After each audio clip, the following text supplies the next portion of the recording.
The devil is panicking because you're not struggling the way that you used to. I had just had this entire breakdown because there's certain things that I wish I could control and fix, but I can't. It's conquered now in the name of Jesus, but I struggled my entire life with feeling like I had to be the one to fix everything. I had to keep the peace if there was something going on. I had to be the one to fix it, all while I felt broken within myself. But this past year, I've been really intentional with healing all of those areas of little Lee that felt like she had to be God. I've been doing a really good job, but today I kind of failed. I was just like, God, why can't I fix it? Like, what more could I do? I don't know how to make it better. I don't know how to break whatever it is. Like, I don't know what to do. My flesh had said something that my spirit caught and called out. My flesh was like, I can't be that important. For every time that I try to do something positive, something negative, literally the exact opposite, comes out and like attacks me like we're in a one-on-one fight. Lee cannot be that important. And God said, but you are. You think that the enemy is going to allow you to break strongholds and curses and everything just for fun? You think he's going to sit back and watch you heal the things that he's studied for generations to keep broken? As I've been so intentional healing, I'm talking about changing the people that I'm around, changing the way that I speak, changing the way that I carry myself, even down to the sense of I changed my posture because I walked around with slugged shoulders like I was defeated or something, and God told me to stand up and stand on his firm foundation. So with all of the intentional healing that I've been doing, God gave me this vision where after I calmed down with my emotions and stuff, he showed me how it's like demons are in a room full of doors, and the doors that they're used to opening, the doors that they're used to, whether it was like through not feeling enough, whether it was through making myself the victim in every situation, of blaming myself for everything and everyone, they would get through these doors because it was easy to, because I was just like, yeah, that was probably my fault. Yeah, that was me too. Or yeah, I could have done better. This one probably sounds familiar. Well, maybe if I didn't do this, then yeah, they wouldn't have done that. Or if I did this differently, then this would have turned out differently. And God told me I have stopped all of that toxic behavior within myself. I've started to speak life over myself. I've started to be positive.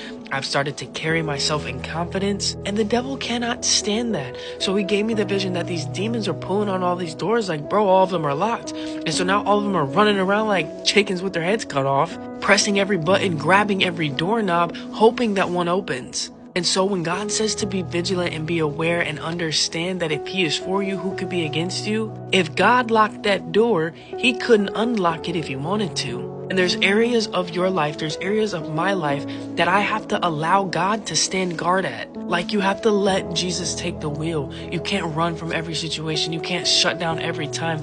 There's going to come a point where you have to allow God to guard the door. And what that looks like is being able to say, God, how would you respond to this? Instead of jumping to what I know, instead of running, instead of melting down, instead of giving up, how would you handle this situation? Because there's a calling on your life, because God has something so amazing for you, and the devil can't stand that you're getting close to that blessing. You're getting close to breaking that generational curse, to actually accepting that it's by grace through faith that you are saved, that you are who God says you are and not what they did to you. The devil is not going to let you off that easy, and I know that you wish you weren't that important, but you are. There's a reason why you carry a burden it feels like nobody else does. You are called, which is why God says, when you bury this burden, come to me, all you who are weary. I don't want you to feel like you're breaking generational curses by yourself. I don't want you to feel like you have to face this trial and this tribulation by yourself.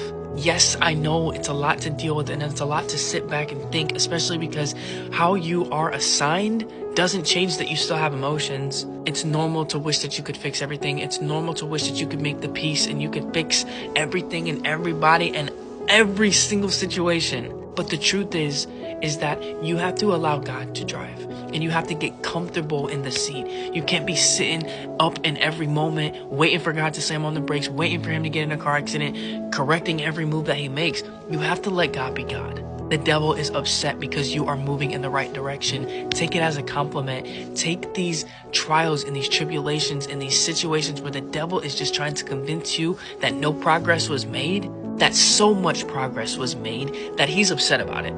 God explained to me as I was sitting just saying, God, like, I don't know what to do. God said, if he's the author of confusion, don't you think most of the time he's confused? He's confused at you because how he used to make you feel worthless, he can't do it anymore. You're standing in the truth of who I've called you to be. If he's the author of frustration, don't you think that he hangs around frustrated all the time? Of course, he's not going to feel good when you're standing in the calling that I've told you.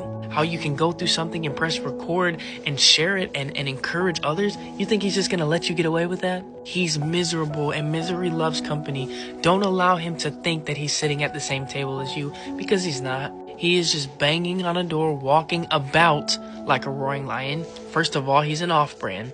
Don't allow him to get into your mind and convince you that you haven't made any progress, because you're making so much progress that you're confusing him, which is upsetting him.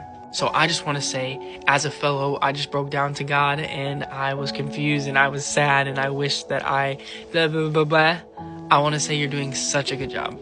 You're doing so good that you're upsetting the devil, and I'm proud of you. Continue to give God the glory. Let God stand in where you can't stand up. Allow God to give you a peace that surpasses understanding until he tells you what's up. And most importantly, do not let the devil take that smile from your face. He says, my peace I give to you, not as the world gives do I give. God gave you that peace. God gave you that beautiful smile, that radiating confidence. The devil doesn't get to take that, and don't give it to him.